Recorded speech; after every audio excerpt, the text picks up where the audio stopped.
Good morning বন্ধুরা, কেমন আছো সবাই? আশা করি যে যেখানে আছো সবাই ভালো আছো। আমিও ভালো আছি। আমি মনিকা বর্ধমান জেলা থেকে তোমাদের সামনে নিয়ে চলে এলাম নিত্যদিনের নতুন আরও একটি ব্লগ। যদি ব্লগটি ভালো লেগে থাকে তাহলে চ্যানেলটি সাবস্ক্রাইব ও একটি লাইক করে আমার পাশে থেকো।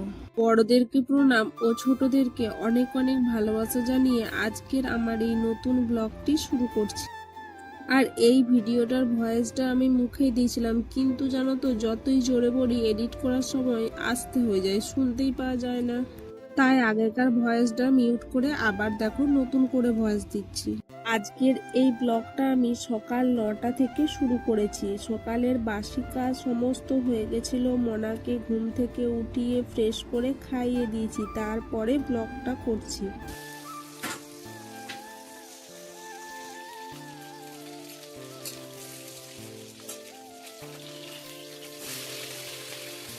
আজকে কিছু জামা কাপড় কেচে মিলতেও ছিল, সেগুলো কেচে ছাদে মিলতে গেছিলাম। তখন থেকেই ভিডিওটা শুরু করেছি। যখন আমি ভয়েসটা দিচ্ছিলাম তখন যেন মনে হচ্ছিল অনেক জোরে জোরে বলছি, সবাই শুনতে পাচ্ছে, কিন্তু তারপরে দেখছি একদম আস্তে হয়ে গেছে। ছাদ থেকে নেমে এসে সবাইকে মুড়ি দিয়ে দিয়েছি, সাথে আমিও মুড়ি খেয়ে নিয়েছি। তারপর দেখো রান্নাঘরে চলে এসেছি। রান্নাঘরে এসে প্রথমেই মাছগুলো ভাজতে ছিল, সেই মাছগুলো ভেজে নিচ্ছি। এগুলো কিন্তু আজকের আনা মাছ নয়, মানে আজকে বাজার থেকে নিয়ে আসেনি, কালকে এনেছিল। সেগুলো কালকে কিছুটা রান্না হয়েছিল আর বাদ বাকিটা ফ্রিজে ঢুকানো ছিল, সেটাই বার করে আজকে রান্না করব।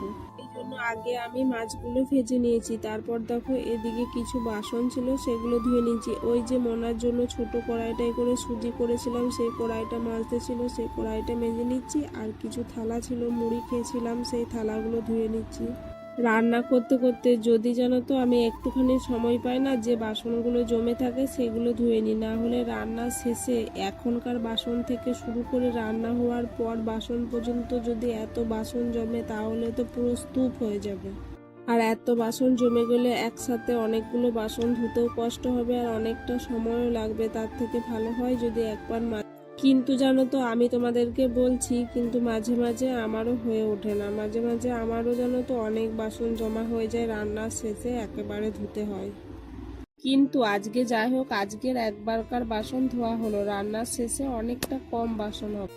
দেখো এদিকে আমার বাসনগুলো ধোয়া হয়ে গেছে, আর ওইদিকে দেখো হাঁড়িতে ভাতটা চাপিয়ে দিয়েছি। প্রথমে কিন্তু ওইদিকে বড় গ্যাসটাতে মাছগুলো ভাজলাম, বড়টাতে ভাজলে জানো তো ভালো ভাজা যায়। আর তারপরে ওদিকে ভাতটা চাপিয়ে দিয়েছি, আর এদিকে কড়াইয়ে করে আমি এখন মশলা করছি। আগে থেকেই থোড় আর মুগ কলাই প্রেসার কুকারে করে সেদ্ধ করেছিলাম, ওটাই এখন মশলা করে ছকে দেবো। মোনা জানো তো কিছুদিন ধরে, মানে দুদিন ধরে বলছে থোড় আর মুগ কলাইয়ে ডাল খাবো, সেজন্যই আজকে করেছি।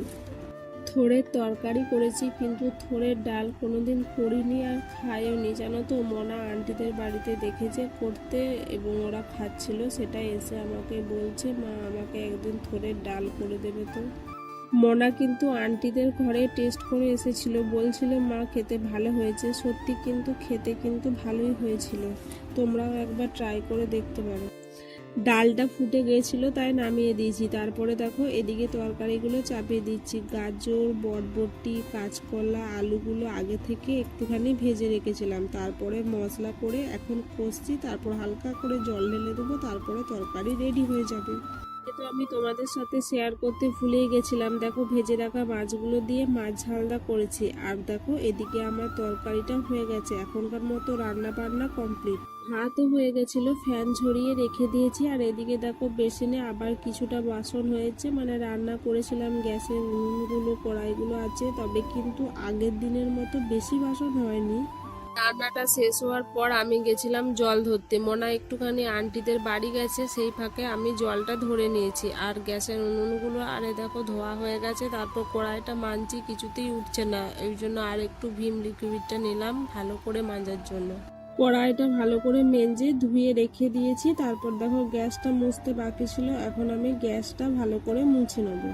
গ্যাসটা মোছা হয়ে গেলে এখনকার মতো রান্নাঘরের কাজ কমপ্লিট হয়ে যাবে। তারপর তো খাওয়া দাওয়ার পরে বাসন থাকবে, ধোবো সেগুলো। এরপর কিন্তু আমি মোনাকে চান করাবো, খাওয়াবো, নিজে চান করব, তারপরে আবার খাওয়া দাওয়ার পর আসবো। রান্না করার সময় গ্যাসটা যা হয়েছিল, তারপরে কিন্তু আমি গ্যাসটাকে একদম ধুয়ে মেজে নতুন করে দিলাম একবারে। এখন বাজে বিকাল 5টা। ওই দুপুর 3:30 নাগাদ থেকে জানো তো বৃষ্টি শুরু হয়েছে, এখনো টিপটাপ পড়ছে। প্রথমে ভাবলাম আমি আগে গিয়ে দেখে আসি ছাদটার কেমন অবস্থা, তারপরে মোনাকে নিয়ে যাব, না হলে তো মোনা জল ঘাটবে, কাচার খাবে। কিন্তু এসে দেখলাম ছাদ একদম জলে থই থই করছে। আজকে আর ছাদেও যাওয়া হলো না, মোনার বাইরেও যাওয়া হলো না। ওই জন্য আমি নিচে চলে এসেছিলাম, নিচে দিয়ে মোনার সাথে কিছুক্ষণ খেলা করছিলাম। তারপর আমি চলে এলাম আবার রান্নাঘরে। মোনার জন্য আজকে রাতে রুটি, বেশ কয়েকদিনই হলো মোনাকে রাতে রুটি দেওয়া হয়নি, ভাত দিচ্ছিলাম। কিন্তু আজকে ভাবলাম রুটি করে দিয়ে দুধ আর রুটি দেবো আজকে রাতে মোনাকে। এর থেকে মোনা যখন একটু ছোট ছিল, মোনাকে প্রতিদিনই রাতে দুধ আর রুটি দেওয়া হতো। কিন্তু জানো তো এখন যত বড় হচ্ছে বলছে ভাত খাবো আর সাথে তরকারি খাবো, মানে তরকারির লোভে ভাত খাবো বলছে। আর রুটির সাথে তো তরকারি দিই না, ওই জন্য বলছে রুটিটা খাবো না। আর এমনিতেই জানো তো যখন গরম থাকে তখন তো রুটি দিই না, ভাতই দিই। আর আজকে বাইরের ওয়েদারটা খুব সুন্দর, বৃষ্টি হচ্ছে, ঠান্ডা ঠান্ডা ওয়েদার, তাই ভাবলাম আজকে রুটিই করে দিই।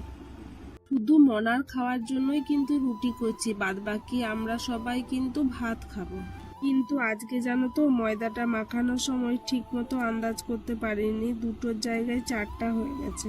রুটিগুলো করা হয়ে গেলে দুধ দিয়ে ভিজিয়ে দেবো, তারপরে মোনাকে পড়তে বসাবো। আগে রুটিগুলো করে নিচ্ছি, ভিজিয়ে রাখলে জানো তো নরম হয়ে যাবে, আর সঙ্গে সঙ্গে করে ভিজিয়ে খাওয়ালে না রুটিটা বেশ নরম হয় না। আর কিছুক্ষণ ভিজানো থাকলে ওটা মোনা খেতেও পছন্দ করে বেশি। তো বন্ধুরা, আজকের ব্লগটি আমি এখানেই শেষ করছি। আশা করছি তোমাদের ব্লগটি ভালো লেগেছে। পুরনো বন্ধুদেরকে আমার অসংখ্য ধন্যবাদ পাশে থাকার জন্য। আর যারা নতুন বন্ধু হয়ে আমার এই ভিডিওটি দেখছো তাদের কাছে একটাই অনুরোধ করব, চ্যানেলটি সাবস্ক্রাইব করে আমার পাশে থেকে। সবাই সুস্থ থাকবেন, ভালো থাকবেন। কালকে দেখা হবে আপনাদের সাথে আমার নিত্যদিনের নতুন আরো একটি ব্লগ নিয়ে। Tata, good night.